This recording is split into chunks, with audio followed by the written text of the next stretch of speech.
north and east of them, which are not part of the Ottoman Empire and not having this history of enslaving Slavs. In fact, they are Slavs. The Tatars are a different people group that were one of many attempted invaders of Europe who were eventually settled in the Crimea instead. Okay. The reason that's all important is that when the Russians got down there and took it, the Turks never really forgave them for this. They were looking for a reason to have a war with the Russians where they could reclaim Sevastopol. And once the Russians had Sevastopol, they built a navy on the Black Sea, which they had never had. This had been a dream of theirs forever. If we ever study Peter the Great, this was one of his primary objectives. He fought. We did study Peter the Great. Well, one of the reasons he kept on fighting with Turkey was he was trying to get them to surrender Sevastopol so that he could have a Black Sea Navy. But once you have a Black Sea Navy, then you begin to dream about more. What's that? The Mediterranean. The Mediterranean. Oh, Danny's been doing his reading too. This is great. So once you have a Black Sea fleet, eventually you wake up and say, you know what? This Black Sea fleet can only do things in the Black Sea. Because there's a cork in our bottle. And we can't get out. What's the name of the cork? Constantinople. So they're both sitting there dreaming covetously about each other. The Russians go to sleep every night thinking, man, it would be nice to have Constantinople. How can we have a war with the Turks where we get Constantinople? And the Ottomans, and I keep calling them Turks, but the Ottomans, well, they are Turks, but it's not Turkey. The Ottoman Turks, they go to bed thinking, we really want our Sevastopol back so that we can be the masters of the Black Sea. So this is a situation that is kind of a powder keg waiting to go off. Now, which of you can remember what, because it's funny, the spark that set this off has nothing to do with the story I just told you. And yet I'm telling you that the story I just told you is the real reason for this war. And that the other reason, while, it was used to excite the people at home and help them decide to have a war, is not the real reason for this war. But what was the official reason, the reason that people talked about for why this war started? Can anybody get us started here? If I said church, could you get going here? Yes, Danny, go ahead. Well, they were funding for the Church of Bethlehem, or that controlled where they thought Jesus was born. The Orthodox priests wanted to control this church, but also French. That was basically very much good excuse to start a war with the Ottomans, since they gave the keys and the church to the French, which would be a perfect excuse. It is, but it is that. It's an excuse. We can't really think that the Russians declared war over over something that happened in a territory they've never owned. Because look at the map. You can see. I mean, let's. It sounds ridiculous. It does sound ridiculous. It is ridiculous. There's a notification. eBay sold for $30. What sold for $30? There's a notification. Oh, you're just telling her something. I'm telling Mrs. Miner. Right. But there was a notification on your iPad that said sold for $30 eBay. Oh, one of my purses sold. Okay. Let me know if it says it's paid. Okay. So in this map of the war, we can't even see the thing they were theoretically fighting about. The thing they were fighting about is way down in next to Jerusalem, right? Okay. So. And some people think it was a clever ploy by the Turks to foment this war. Foment means stir it up. Thank you. Because the Turks, after all, had total control of Bethlehem. They didn't have to open this up to anybody. But by giving it to one of their enemies, they managed to create a war between several of their enemies. Because let's be clear about this. Even though the French and the British came to this war and sided with the Turks, do you think they did that because they wanted Turkey to have Sevastopol? Is that what they were doing? What? That's me. Well, then you get rid of yours. It's distracting. So let's go. Paper. Sorry. It's okay. Are you sure you didn't crack it? No, it was him. No, There shouldn't be gum in school. We can have gum. We Although- can get rid of gum for next time. And we can get rid of it now. You're right.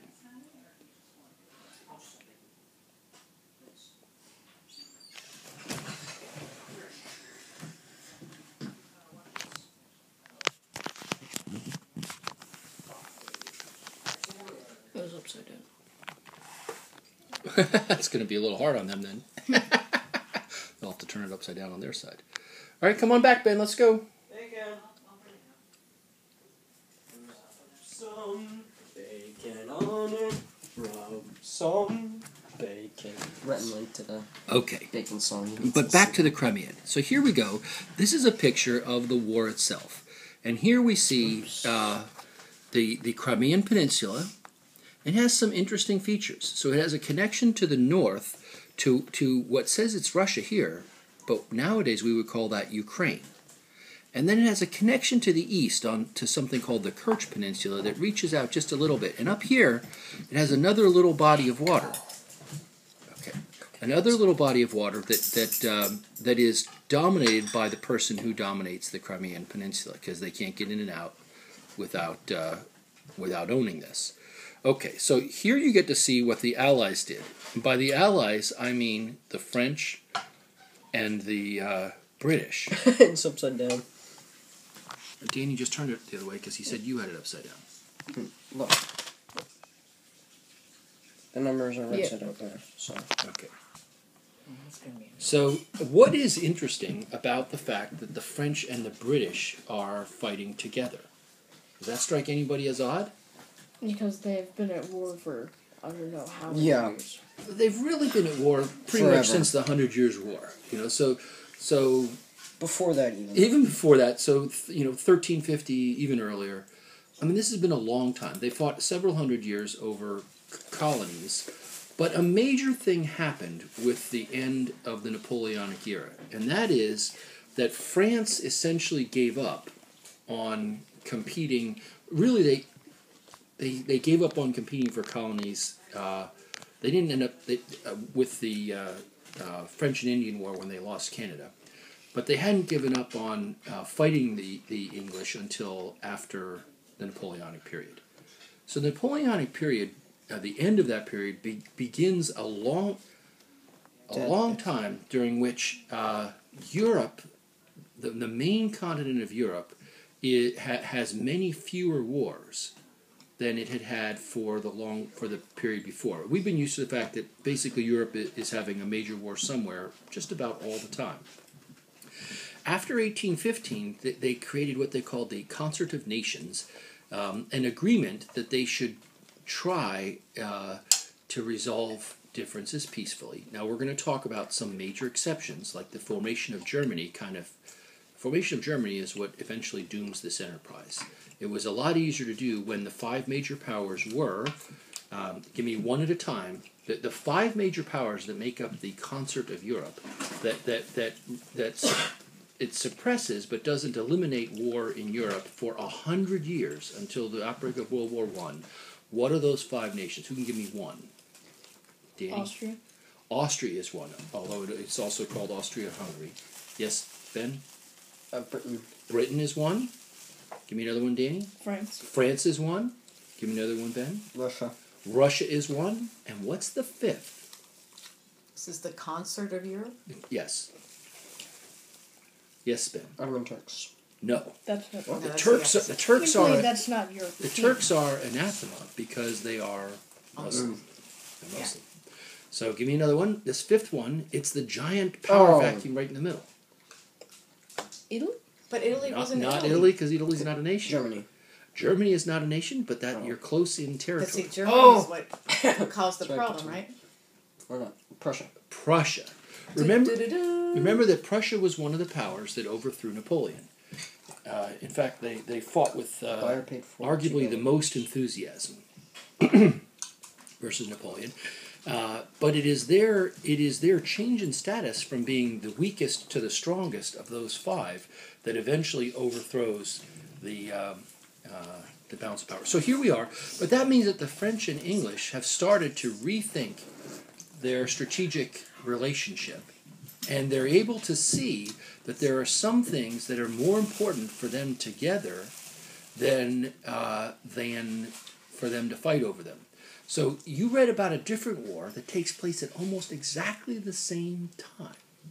This is 1853. Halfway around the world, there's another war going on that is eventually going to have the British and the French fighting side by side. What's that war? Uh-oh, am I in the wrong chapter? Oh, you know what? It's a couple chapters ahead.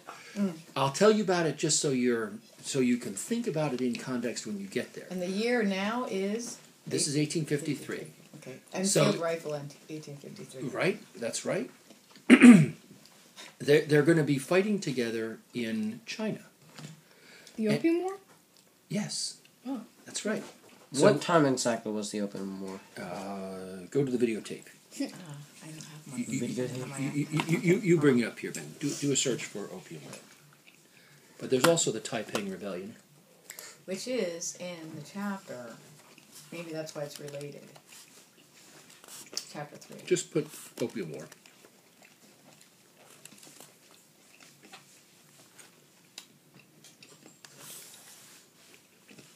(1839 to 1852). Right. So that's 10 years before this. So it's an actual war. I thought it was just No, people it's an actual war. sneaking opium into... Well, we demanded the right to sneak opium. Oh. It was really pretty high-handed of us, but it ended. Well, Britain. I mean, that's a lot of this chapter is about how Britain really. You can understand after you read about this one why the Chinese might have a few grudges. This thing ends with the French and the British, the best armies in the world, conquering Peking, or Beijing, storming into the hidden. Peking. Yeah. Okay, but you know what? That's not what we're. My point is that British and French attitudes toward one another are evolving during this period because they're both able to see that they face similar enemies. So what is it about Russia, and particularly this war here, that causes the British and French to intervene? What are they worried about? Them getting a Mediterranean fleet. Right. Both the French and the British have huge interests in the Mediterranean. If you're the British and you want to go to India, which they wanted to do a lot, you either have to go all the way around the continent of Africa, which is a disaster, or you go through the Mediterranean. And in fact, we're going to talk about how important the Suez Canal was when we get to the Suez Canal. And the French have colonies in North Africa. They don't want to be worried about communication with Tunisia. Remember we saw that picture of things that were taken, that were ceded from the Ottomans to the French. So the French have imperial interests in North Africa, and the British have imperial interests in Egypt and India, and all of them would be threatened by a Russian fleet in the Mediterranean.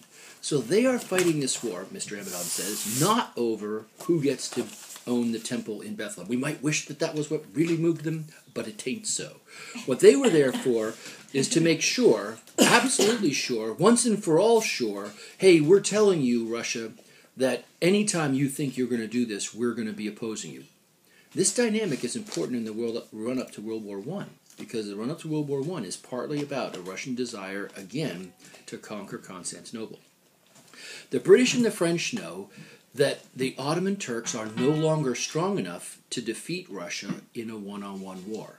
In fact, there's been a lot of recent evidence that they'll lose decisively, and they don't. So they intervene to prevent that from happening. Thank you, Ben. Have a seat. Okay, so we've covered that they were a slave outpost, that the people were Muslim and therefore different than most of the Russians. So there was at this time a fair amount of sentiment here against the Russians, who were the ones that owned the territory. And here you can see the actual invasion arrows. And note, both sides are invading at the same time. The Allies are coming by sea and landing here, both above and below Sevastopol. Can you guys see that? Yeah. Meanwhile, the Russians sent an army and a navy down here. Oh, I thought that happened first, this one. It did happen first. I said meanwhile, but it's really... Well, this is 1864. And the very first landing here is also 1864. It's really close. And the Russians and the Turks are also